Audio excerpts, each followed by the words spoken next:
एक gold minor जो कि एक केव के अंदर गोल्ड खोजने के चक्कर में बुरी तरह फंस जाते हैं। उसे चारों ओर से डेंजरस सांप घेर लेते हैं। ये इंसिडेंट है जॉन वाडेल का, जो कि एक एक्सपीरियंस्ड गोल्ड माइनर था। 20 साल का एक्सपीरियंस रखने वाले जॉन वाडेल, जिन्होंने अबैंडन्ड माइंस पर रिसर्च करना और उनसे गोल्ड निकालने का अच्छा खासा एक्सपीरियंस था। 15 अक्टूबर 2018 60 साल के जॉन वाडेल को पता चला एक अबैंडन्ड केव जो कि उसी की प्रॉपर्टी पर थी, जिसे कभी एक्सप्लोर नहीं किया गया। ये केव फिनिक्स, एरिजोना के नॉर्थ वेस्ट से 90 किलोमीटर दूर अग्विला टाउन के पास थी। इस माइन के अंदर एक वर्टिकल शाफ्ट थी, तो जॉन को उसमें नीचे जाने के लिए पुलिस सिस्टम चाहिए था। 15 अक्टूबर 2018 सोमवार सुबह जॉन अपने दोस्त टेरी श्राडर को कॉल करता है और कहता है, मैं केव एक्सप्लोर करने जा रहा हूँ, ट्यूसडे तक वापस आ जाऊंगा। ये प्रैक्टिस जॉन अक्सर किया करता था। जॉन अपनी मेडिकेशन और बाकी सभी जरूरी सामान लेकर केव की तरफ निकल लेता है। यह पहली बार नहीं था जब जॉन केव में गोल्ड के लिए पहली बार जा रहे थे। वो पहले भी माइंस में गोल्ड के लिए जा चुका था। जॉन को 20 साल का एक्सपीरियंस था। ऐसे में उनका 60 साल का होने के बावजूद भी ज्यादा फर्क नहीं पड़ता। अब जॉन हर बार की तरह अपना हैंगिंग ट्राइपॉड सिस्टम केव के टॉप पर इंस्टॉल करता है और सेफ्टी गियर के साथ रस्सियों से नीचे जाने लगता है। ये शाफ्ट 100 फीट गहरी थी। ऐसे में थोड़ी सी लापरवाही उसकी जान पर भारी पड़ सकती थी। जॉन नीचे की तरफ जा रहा था। अब जैसे ही वो मिड में पहुंचता है, सडनली वो तेजी से स्लिप करने लगता है, जिससे उसके हाथ में गहरी रगड़ लग जाती है। वहीं नीचे जाते हुए उसकी लेग आपस में टकरा जाती है, जिससे उसकी लेग ट्विस्ट हो जाती है। अब जॉन के एक हाथ में रगड़ थी और लेग ट्विस्ट हो चुकी थी। जॉन दर्द से कराह रहा था, लेकिन यहाँ इस केव के आसपास दूर दूर तक कोई भी नहीं था। ऐसे में चीखने चिल्लाने का भी कोई फायदा नहीं होने वाला था। जॉन समझ चुका था कि उसे खुद ही कुछ करना पड़ेगा। जॉन वैसे भी पहले EMT रह चुका था, यानी इमरजेंसी मेडिकल टेक्नीशियन, तो उसे पता था कि उसे क्या करना पड़ेगा।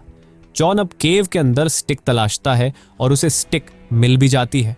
अब अपनी लेग को सीधा करता है और स्टिक को लगाकर उसे बांध भी देता है। अब बारी आगे चलने की। अब जैसे ही जॉन उठने की कोशिश करता है, उसके सामने एक सांप होता है, वो भी काफी डेंजरस। अब जॉन डर जाता है, लेकिन वो स्टिक की मदद से उस सांप को मार देता है।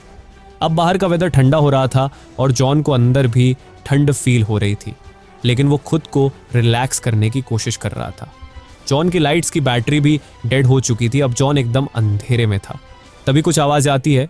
जॉन को लगा कोई है।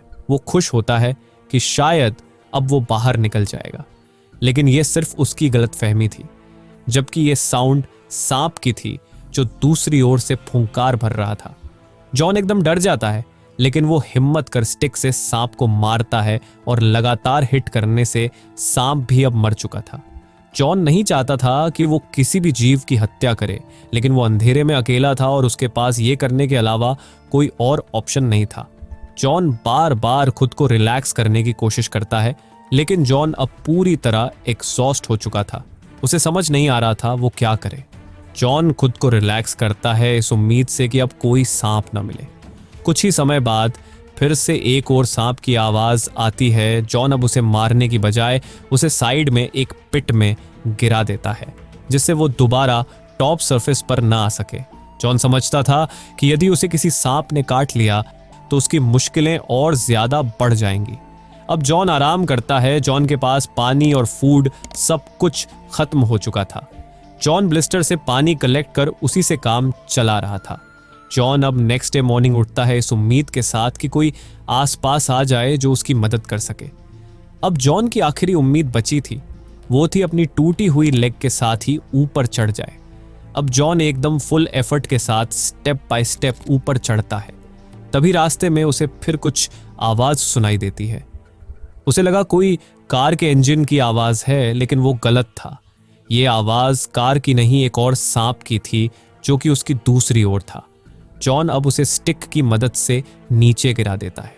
जॉन ऊपर की ओर जा रहा था। वो पूरी तरह एग्जॉस्ट हो चुका था। ऐसे में यदि वो स्लिप किया तो समझो खेल खत्म। तभी ऊपर से टेरी श्रेडर की आवाज आती है। अब टेरी श्रेडर उसे हेल्प कर बाहर निकालता है। इस तरह अब जॉन 48 घंटे बाद शाफ्ट से बाहर आ चुका था। जॉन की लेग फ्रैक्चर थी, जॉन को इमीडिएट हॉस्पिटल ले जाया जाता है। उसकी नी को रिप्लेस किया जाता है। जॉन को अभी भी विश्वास नहीं हो रहा था कि वो शाफ्ट से बाहर आ चुका है। जॉन ने हॉस्पिटल में रहते हुए अपने उस एक्सपीरियंस को सबके साथ साझा किया और बताया कि उसने कैसे हर पल सर्वाइवल की कोशिश की। उसने बताया कि जब वो पहली बार केव में गिरा और चोटिल हुआ, तब उसे लगा कि शायद अब वो कभी भी बाहर नहीं निकल पाएगा। लेकिन अपने EMT ट्रेनिंग और ईयर्स ऑफ एक्सपीरियंस के सहारे उसने खुद को संभाला और हर स्थिति में शांति से प्रतिक्रिया की।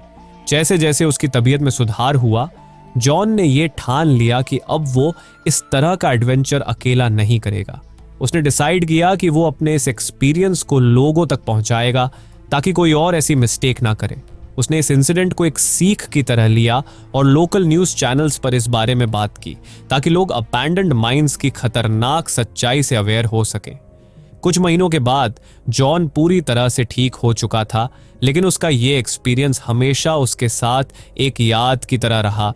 उसने अपने करीबी दोस्तों और परिवार के साथ इस बात को सेलिब्रेट किया कि वो उस खतरनाक जगह से सुरक्षित बाहर निकल पाया। इस घटना के बाद जॉन ने फैसला किया अब वो अपनी लाइफ को और भी ज्यादा केयरफुली और सेफली जिएगा और कभी भी बिना प्रॉपर सपोर्ट के किसी एडवेंचर में नहीं जाएगा,